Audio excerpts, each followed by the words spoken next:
ตอนนี้อยู่ที่ตะกั่วป่าจังหวัดพังงานะครับตอนนี้เขาเรียกว่าบางสักสวัสดีครับเชียงใหม่แชร์นะครับบางสักเนี่ยคือที่หนึ่งที่โดนสึนามิ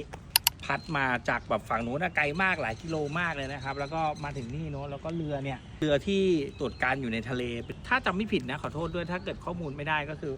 เป็นเรือแบบเหมือนอารักขาก็โดนพัดมานะครับเรือโดนพัดไปถึงภูเขาฝั่งนู้นเลย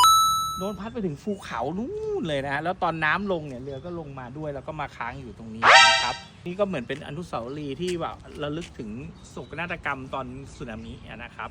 เดี๋ยวจะมีหลายๆที่เดี๋ยวพาไปดูกันก็เป็นคลิปสั้นๆสนุกๆแล้วกันก็ถือว่ามาตะกั่วป่ามาพังงาก็ได้มาถ่ายคลิปคอนเทนต์ด้วยนะครับจริงๆมาทำธุระด้วยนะครับไว้เจอกันเดี๋ยวเราไปที่ต่อไปกันครับ